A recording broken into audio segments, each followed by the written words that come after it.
Randy and I met our 7th grade year. I walked into study hall, looked across the room and said, "Who's that girl?" Our first several years of marriage was a struggle. My business career was going really well. We fought a lot. Emotionally, I was kind of just broken. And I was angry. If I get into a relationship with God again, this fun life I've got is going to end.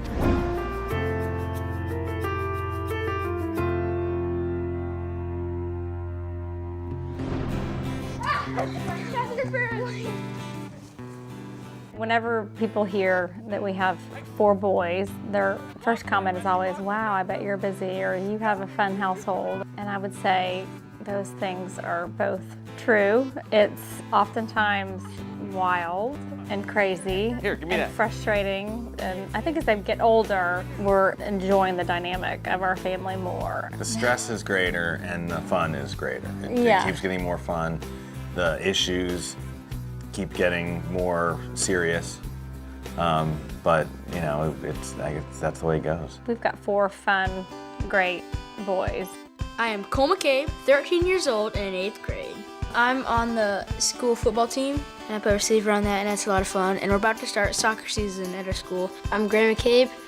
I'm in 7th grade, and I'm 12. I am on the football team at school. I play nose guard, and I also play lacrosse. Weston McCabe, 10 years old and in 5th grade. I don't play any school sports, but I play select soccer. Hayes McCabe, in kindergarten, that's 5.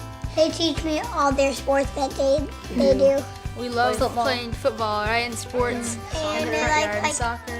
I like playing soccer with my brother Weston. Yeah, All of us.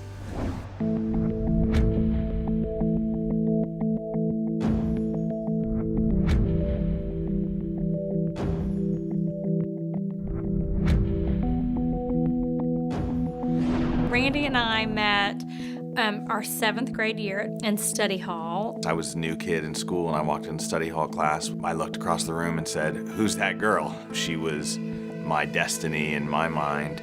Randy and I dated all through, on and off kind of through high school and college. I think we made a good decision to go to separate colleges. I think we both just kind of felt like we needed to do our own thing for a while. As soon as school was over for me, I think we got engaged that December.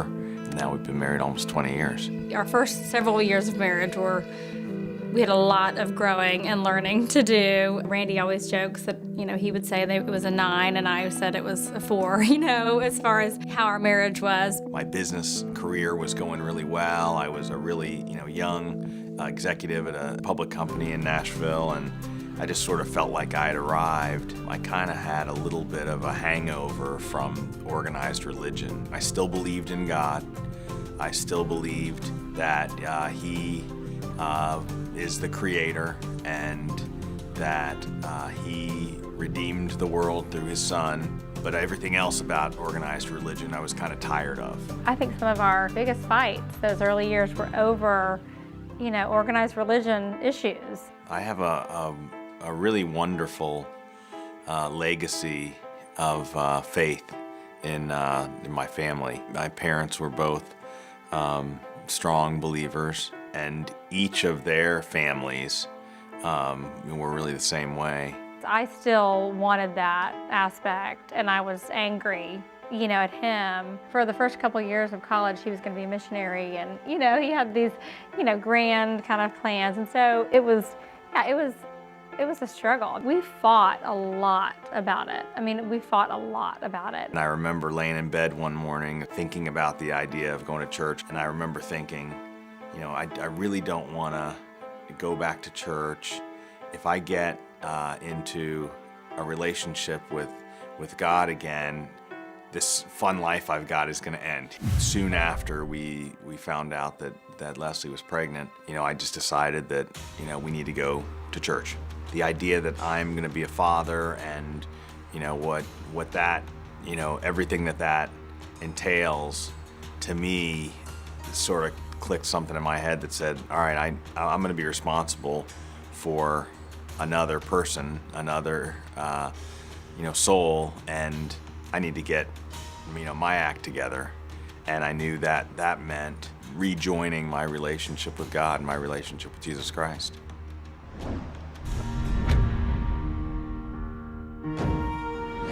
The sermon that day, I remember hearing very clearly how great my sin is and how great Christ's love for me and what he did for me. And for the first time, emotionally, I was kind of just broken.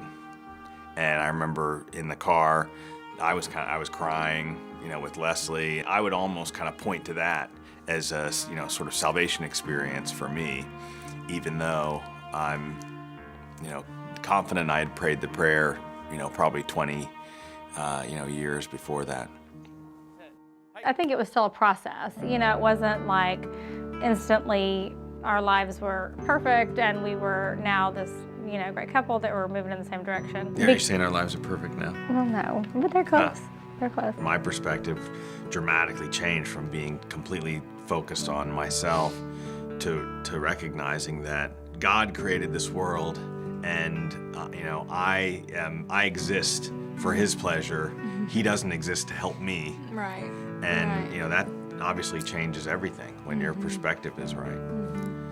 The first several years of parenting, I struggled just a lot with being insecure, how to produce kids that obeyed the first time and that they knew all the Bible verses. That was what I was consumed by. And reading all the, there's a gazillion books that are yes. 3 steps to happy children and 5 steps to solving their child's problems. Yes, and that became, I think, my focus and how I dealt with any of the issues that we had at the time, whether it was how to get them to sleep through the night or how to potty train them or how to, I was trying to read a book and do it the right way.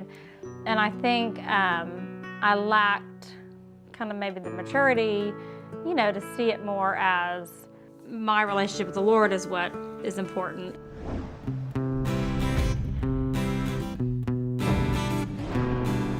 I feel like now we're just trying to figure out the school balance, how to appropriately teach them to be responsible, take responsibility for their schoolwork. One of the things that we've really found is that you can't manufacture quality time. It only happens when you're spending a quantity of time together. If we don't have a lot of time with the boys, then we're not going to get those, really special moments.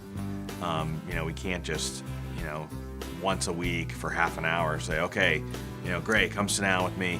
Tell me everything. Tell me your deepest, darkest fears, or tell me your greatest, accomplishment, or what, share something really meaningful with me, and especially with boys, that doesn't happen. Because they don't, yeah.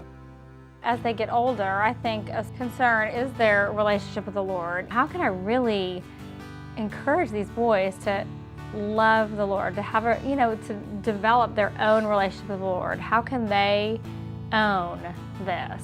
We do this morning breakfast and kind of devotional. Some mornings it's a train wreck and the boys are ridiculous or they're not listening or they're angry or whatever. We just do it every day. One of the things that's been wonderful for me is just the stories of God's faithfulness. We try to share our actual stories with them about God's faithfulness to us.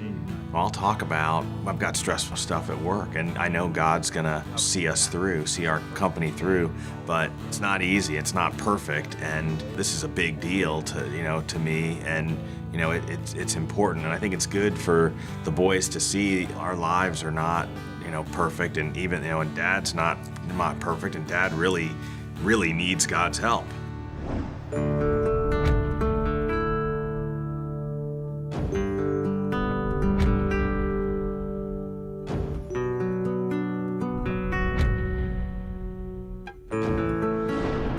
It's a process. I think that's the biggest thing that I've really come to learn and trust, that, nothing's going to happen overnight. Your kids are not going to become perfect overnight. You're not going to have all the answers overnight. Nothing's going to be solved overnight. It just is a process. God's faithfulness is over time. You recognize his faithfulness over time. I think that's true for parenting. When we have the right perspective, the measurement is not, is my kid a straight A student? Does my kid get into the right college? Does my kid not make mistakes? Those things are important in our world, and we're all working hard for those things, but our perspective needs to be that this is God's world. We exist to serve Him, and because we know about God's faithfulness to us, we can kind of rest assured in that.